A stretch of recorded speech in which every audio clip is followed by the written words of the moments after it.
Good evening, I'm Lyndsey Wilcox and welcome to this week's episode of VTV News. On our broadcast tonight, Nobel Peace Prize recipient Yunus' visit to Vanderbilt campus and a look into some new initiatives around campus like the new Recycle program and Vandy Loves the Arts.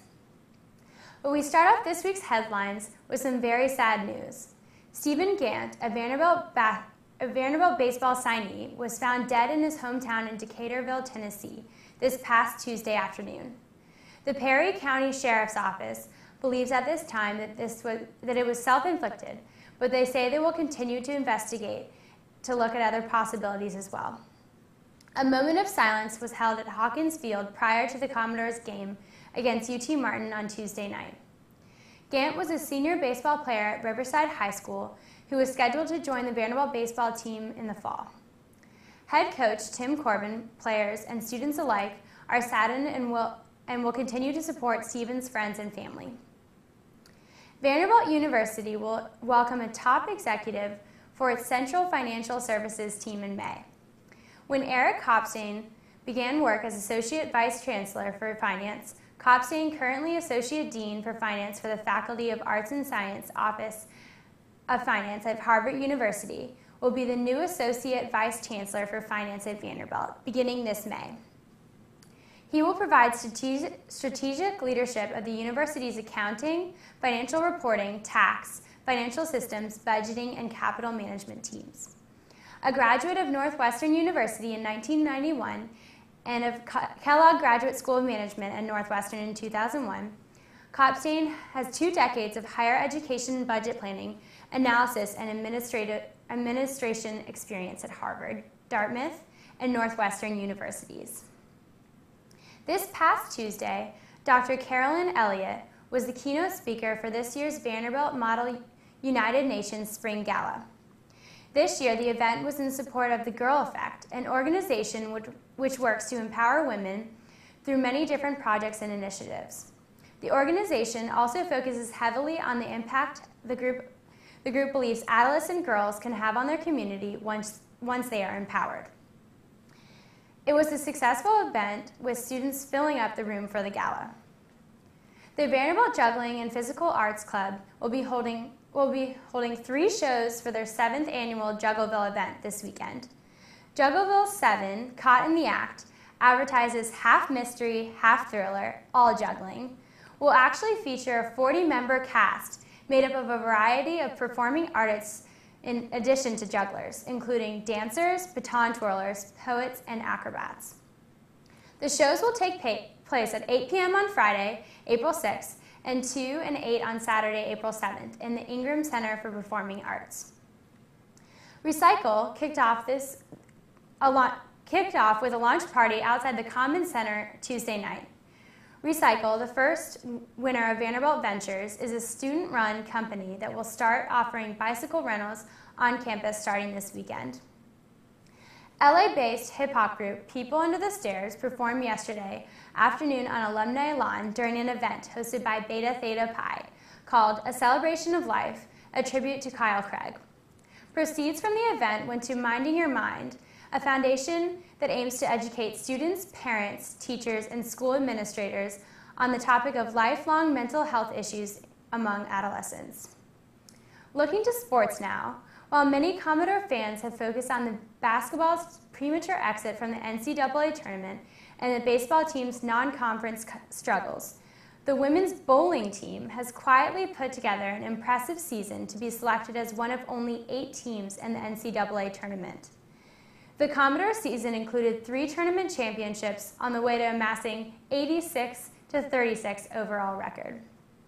This past Monday night, Yunus, winner of the Nobel Peace Prize in 2006, spoke to Vanderbilt students on the topics of banking and social business. With more, here's Harrison Dreves. Take a look. Why don't you go and be just like any other person, a human being?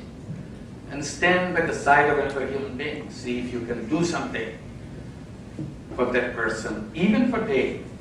If you are useful for one tiny thing, for one day, then you can feel that you are of some use to someone.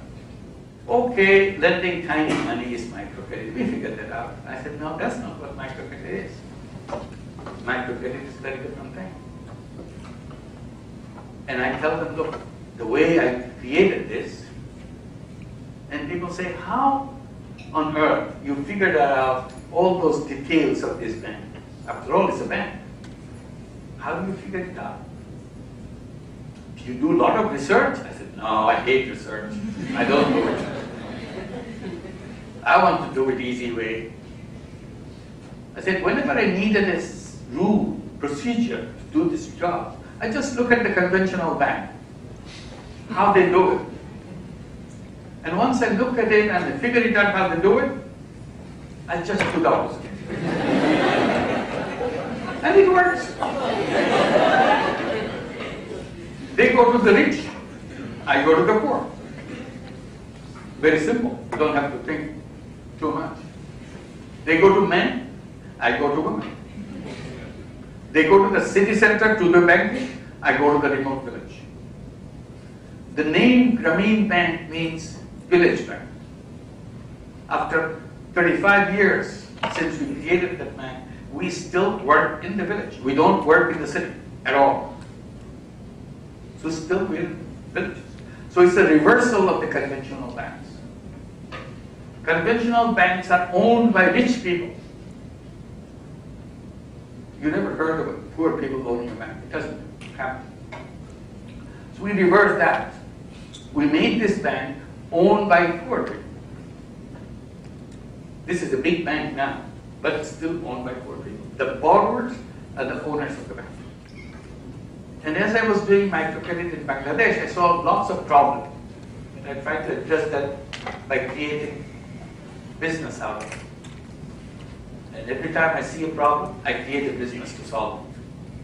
But I had no intention of making money out of those businesses. I created more than 50 different companies to solve those problems. And they work beautifully. And I see that this is a new kind of business. It's not the traditional kind of business where you do business to make money. These are the business to solve problems. And then I started becoming more vocal about these kind of business. I started calling them social business. This is new varieties of business. It's a non-dividend company to solve problems. Human creativity is simply unlimited. If you put all the human creativity dedicated to solve the problem, I don't think any problem can exist in this world. And that's the power of human beings. And that's what we're trying to address, particularly talking to the young people. They have the power. They can change the world. And we are waiting for that. Thank you very much. Thanks, Harrison. Vandy Loves the Arts, a new organization that aims to promote the arts all over campus in a variety of ways. With more, here's Nicola Chilota. Vandy Loves the Arts is a student-run organization that we started about 2 months ago. And we started it with the goal of promoting the arts on campus because we realized that there are plenty of kids at this school that may have been exposed to the arts or acted in plays, but they don't have the resources to utilize in college, so they've lost touch, and we're just trying to reconnect people with the arts that they love. There are so many opportunities to get active in the arts community. Let this shark, would you please arrange it, 'cause I love you. That's the way you look tonight. Just the way you look tonight. Our primary method for this project was to create a Facebook page that acts as a central location for all of the arts on campus. So rather than, say, getting an email from the Melodor saying they're having a concert tonight, and then getting an email from Momentum, you just can see it all at once, and you can see all the show times for this week, and it just makes things a lot easier. And we feel like it's going to give the arts on campus a broader scope, so people will be able to access them more easily. So if you want to get more involved, just visit our Facebook page, Vandy Loves the Arts. Thanks, Nicola. Again, check them out at facebook.com/Vandy for the Arts. Well, that about does it for tonight's show. We thank you for joining us and hope to see you again soon for next week's show. For all of us here at VTV News, I'm Lyndsey Wilcox. Good night.